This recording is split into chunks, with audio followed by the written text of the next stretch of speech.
બાળકો, મારી YouTube channel પર ફરીથી આપ સૌનું હાર્દિક સ્વાગત છે। તમે જો હજુ પણ ચેનલ સબસ્ક્રાઇબ ન કરી હોય તો કરી દેજો, જેથી મારા બધા જ વિડીયો તમને સમયસર મળી જાય। આજે આપણે જોવાના છે હિસાબી માહિતીના ગુણાત્મક લક્ષણો જણાવો।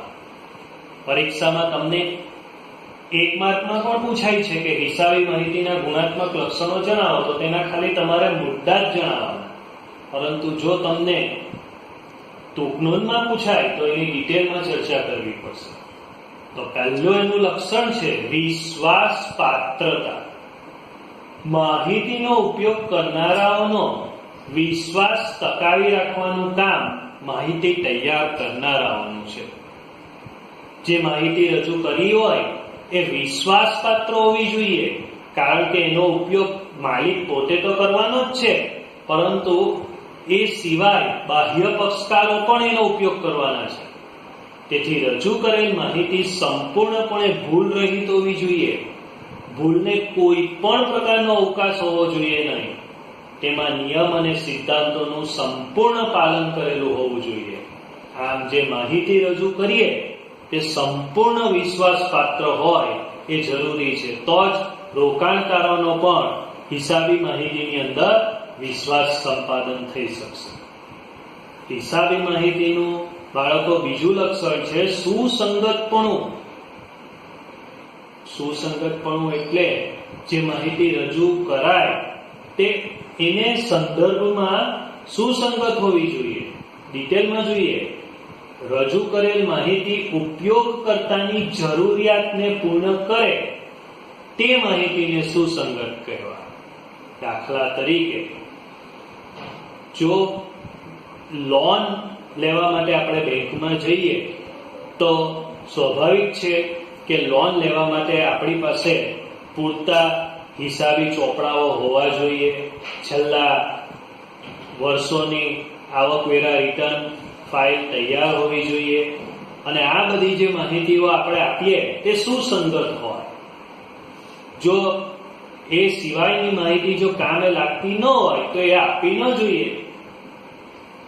માહિતી જો સુસંગત હોય તો ઉપયોગકર્તાને પોતાનો નિર્ણય લેવામાં મદદ કરે છે, ઝડપથી નિર્ણય લઈ શકે, નહીં તો એ માહિતીની અંદર જ અટવાયા કરે। ટૂંકમાં માહિતી રોકાણકારને ભૂતકાળ, વર્તમાન અને ભવિષ્યના નિર્ણયોના સંદર્ભમાં ઉપયોગી થવી જોઈએ। જો રોકાણકારને ભૂતકાળ, ભવિષ્ય અને વર્તમાનમાં નિર્ણયમાં જો આ ઉપયોગી ન નીવડે તો એનો કોઈ અર્થ રહેતો નથી। આમ માહિતી સુસંગત હોય એ પણ જરૂરી છે। ત્રીજું એનું લક્ષણ છે સમજ ક્ષમતા। સ્વાભાવિક છે કે જે ગુજરાતી હોય તેને ગુજરાતી ભાષામાં જ સમજ પડે। હવે આ જ વસ્તુ આપણે તમિલમાં રજૂ કરીએ તો તમને ન સમજ પડે। ઇન શોર્ટ, માહિતી સમજી શકાય તે રીતે રજૂ થવી જોઈએ। રજૂ કરવામાં આવેલ માહિતીનો ઉપયોગ કરનાર દ્વારા સહેલાઈથી સમજી શકાય, યોગ્ય અર્થઘટન કરી શકાય તેવા પ્રકારની હોવી જોઈએ। રજૂ કરેલ માહિતીનો અર્થ સ્પષ્ટ હોવો જોઈએ। જો એમાંથી અનેક અર્થ નીકળતા હોય તો એ રીતની માહિતી કોઈ કામની નથી। દાખલા તરીકે, આપણે 5 વર્ષની છેલ્લા 5 વર્ષની આવક અને જાવકના પત્રકો જોવા હોય તો આપણે સ્પષ્ટ કહેવું પડે કે 5 વર્ષના આવક અને જાવકના પત્રકો જોઈએ છે। આપણે કહીએ 5 વર્ષના પત્રકો લાવો, તો કયા પત્રક? આવક જાવકના કે પછી લોન અંગે રજૂ કરેલા માહિતીના, ખરીદીના, કયા? માહિતી જુદું જ અર્થઘટન કરી દેશે। આમ એક જ અર્થ નીકળે તે રીતની માહિતી હોવી જોઈએ। હિસાબી માહિતીના પોતાના જ પારિભાષિક શબ્દો અને નિયમો છે। એ બધા પારિભાષિક શબ્દો આપણે જોયા। હવે તમે જ વિચારો કે એ પારિભાષિક શબ્દો જો ન શીખાય અને વારે વારે આપણે બોલીએ કે ₹5000 નો માલ ખરીદ્યો, 5000 નો માલ વેચ્યો, તો એમાં કઈ સમજ ન પડે. 3000 નો માલ ઉધાર ખરીદ્યો, ખરીદી શું છે તે પણ આપણને ખ્યાલ ન આવે, મૂડી શું છે તે પણ ખ્યાલ ન આવે. આમ જે પારિભાષિક શબ્દો છે તે સમજવા પડે, જે સિદ્ધાંત છે તે સમજવા પડે. એ આપણે પ્રકરણ 2 માં પણ શીખીશું. જો આની માહિતી ન હોય તો રજૂ કરેલ વિગત સહેલાઈથી સમજી શકાતી નથી. ચોથું લક્ષણ છે તુલનાત્મકતા. હિસાબી માહિતી એવી રીતે રજૂ થવી જોઈએ કે તેનો ઉપયોગ કરતા નફાકારકતા અને આર્થિક સદ્ધરતાની તુલના કરી શકે. જો કોઈ માહિતીની તુલના જ ન થાય તો એ કોઈ કામની નથી. દાખલા તરીકે 2 વ્યક્તિના આપણે રિઝલ્ટ જોઈએ, એ વ્યક્તિનું રિઝલ્ટ છે 80% અને બીજી વ્યક્તિનું રિઝલ્ટ છે 50%, તો તમે એના ઉપરથી તુલના કરી શકો છો કે 80% વાળો એના કરતા ઘણો હોશિયાર છે. પરંતુ જો આ રીતની તુલના જ ન થઈ શકે તો એ 2 રિઝલ્ટનો શું અર્થ? તે જ રીતે હિસાબો એ રીતે રજૂ થવા જોઈએ કે નફાકારકતાની અને સદ્ધરતાની તુલના થઈ શકે. તેથી જ તો કંપની તેના હિસાબોમાં હંમેશા ગયા વર્ષનું અને ચાલુ વર્ષનું નફા નુકસાનનું પત્રક, પાકું સરવૈયું અને રોકડ પ્રવાહ પત્રક આપે છે. 1 વર્ષનું નથી આપતા, કારણ કે 1 વર્ષનું આપે તો તુલના ન થાય. 2 વર્ષની જ વાતો કંપની હંમેશા કરતી હોય છે નફા નુકસાનના પત્રક, પાકા સરવૈયા અને રોકડ પ્રવાહ પત્રકમાં. આમ હિસાબી માહિતીના 4 લક્ષણો છે: વિશ્વાસપાત્રતા, સુસંગતપણું, સમજક્ષમતા અને તુલનાત્મકતા. બીજો સવાલ જોઈએ બાળકો. હિસાબી પદ્ધતિ એ ધંધાની ભાષા છે. આ વિધાન છે. જે રીતે ભાષા દ્વારા આપણે લખી, બોલી, પૃથક્કરણ કરી શકીએ છીએ, અર્થઘટન કરી શકીએ છીએ. જો ભાષા છે તો જ આપણે સમજી શકીએ છીએ. અત્યારે હું જે કંઈક બોલું છું એ તમને સમજ પડે કારણ કે ભાષા છે. તેવી જ રીતે હિસાબી પદ્ધતિ દ્વારા સંબંધિત પક્ષકારોને ધંધાની પ્રવૃત્તિઓ અને ધંધાના પરિણામ વિશે જણાવવામાં આવે છે. આ એક પ્રકારની ભાષા થઈ. હિસાબી પદ્ધતિમાં પણ બાળકો ભાષાની જેમ સમય આધારિત પરિવર્તનનો સમાવેશ થાય છે. ખાસ ધ્યાન રાખજો. ભાષા, તમે વિચારો કે પ્રાચીન કાળમાં સંસ્કૃત બોલાતું, ધીમે ધીમે ધીમે ભાષા કેટલી ચેન્જ થાય. ગુજરાતીની અંદર પણ અંગ્રેજી વર્ડ્સ ઉમેરાતા જાય. 10 વર્ષ પછી જે ભાષા હોય તે પછી બીજા 10 વર્ષ પછી બદલાઈ જાય. ભાષા પણ બદલાયા જ કરે. તેવી રીતે નામો પણ સમય આધારિત બદલાયા. વર્ષો પહેલા જે નામો લખાતું એ દેશી નામા પદ્ધતિ હતી.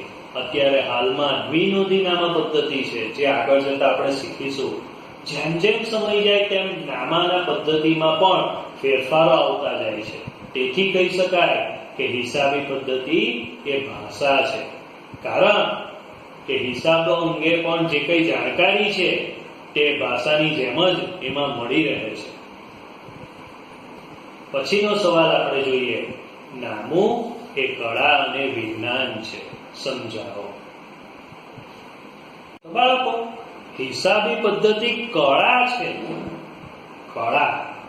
કળાનો મતલબ હોશિયારી, આવડત.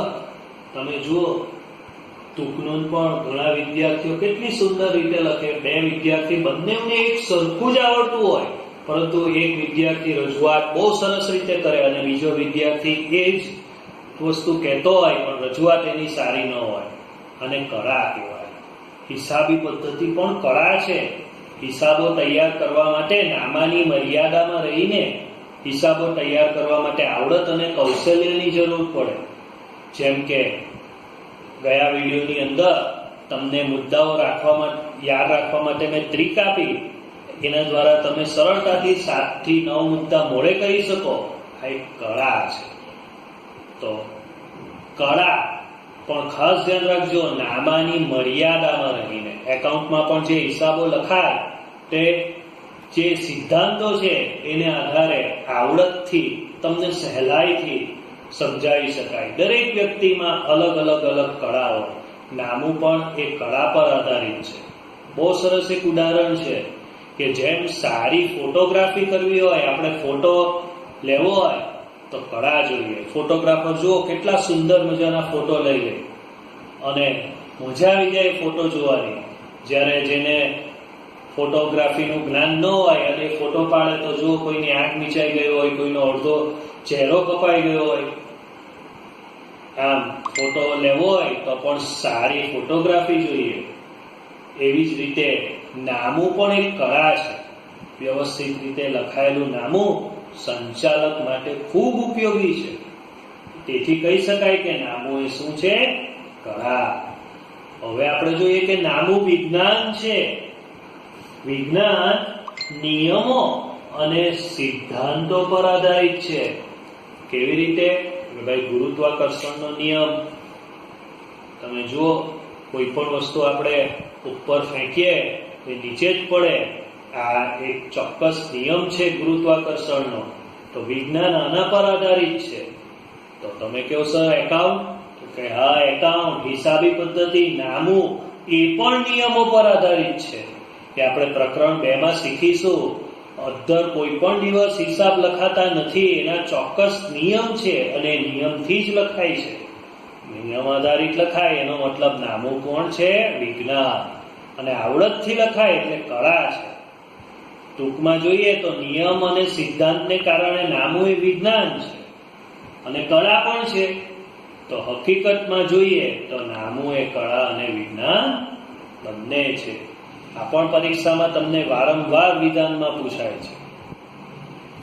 હવે બાળકો, હિસાબી પદ્ધતિના હેતુઓ જોઈએ. તો એના માટે પણ એક ટ્રીક યાદ રાખજો.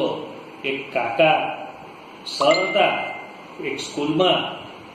એ શું કરતા કે જે પણ કઈ નફો થાય, જે કઈ એની આવક થાય, એ અંડા લેવામાં જ ખર્ચી કાઢે. આ એની મોટામાં મોટી ભૂલ. આખી જિંદગી એને જે પણ કઈ ફાયદો થયો એ અંડા લેવામાં જ ખર્ચી કાઢ્યા. આ એની ભૂલ હતી. તો એની ટ્રીક યાદ રાખજો. કાકા સર, નફાના અંડા, ભૂલ. કાકા સર, નફાના અંડા, ભૂલ. તો કા પરથી યાદ રાખીશું બાળકો, કાયમી નોંધ. હિસાબી પદ્ધતિમાં વ્યવહારો અને બનાવોને લેખિત સ્વરૂપે નોંધવામાં આવે છે, મૌખિક નથી. ખાસ ધ્યાન રાખજો. જે પણ કઈ હિસાબ હોય એ લેખિત સ્વરૂપે નોંધાય.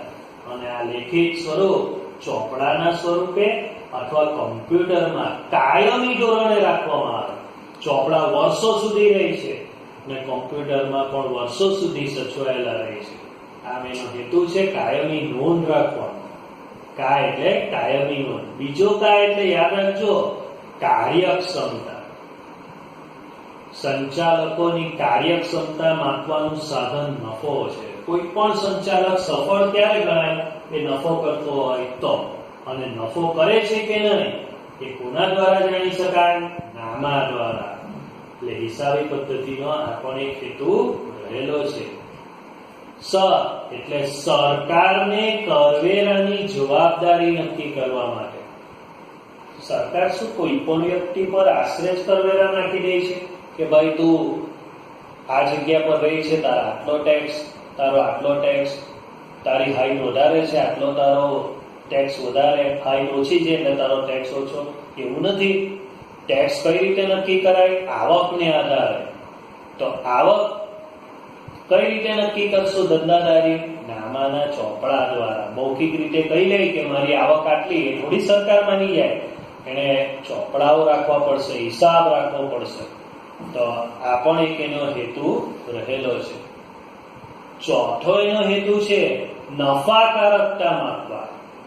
વર્ષ દરમિયાન નફો થયો કે નુકસાન તે અંગેનું માપ નામા દ્વારા મળે છે. ધ્યાન રાખજો, આપણને નફાકારકતાનું માપ કોણ કરી આપે છે? એકાઉન્ટ, નામું.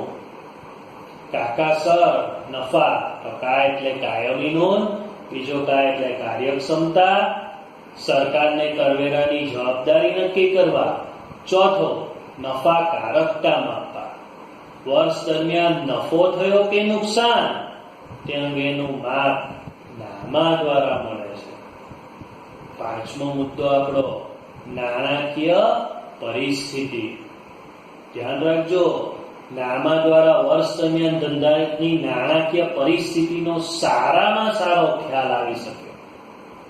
છઠ્ઠો મુદ્દો છે અંદાજોનો ઉપયોગ. આગળ આપણે મર્યાદામાં પણ જોયું કે હિસાબો મોટે ભાગે અંદાજો પર આધારિત હોય છે, જેમ કે ગાલખાદ અનામત, એટલે અંદાજિત ગણતરી કરવામાં આવે છે હિસાબો લખવા માટે. આ પણ એક એનો હેતુ છે. અને સાતમો છે ભૂલ અને છેતરપિંડી શોધવા. બાળકો ધ્યાન રાખજો, નામું લખવાનો મહત્વનો હેતુ એ છે કે જો કોઈ ભૂલ થઈ હોય તો તે શોધીને દૂર કરી શકાય છે અને કર્મચારી પર પણ અંકુશ રાખી શકાય છે. પરીક્ષાની દ્રષ્ટિએ આ સવાલ એટલો બધો અગત્યનો નથી. નામાના ફાયદા અને મર્યાદા ખૂબ અગત્યના છે અને આ સવાલો તમને 2 માર્કમાં પૂછાય છે. તો એને વ્યવસ્થિત રીતે તૈયાર કરીને નોટમાં લખી દેજો. વળી પાછા આપણે નવા વિડીયો સાથે મળીશું. અસ્તુ.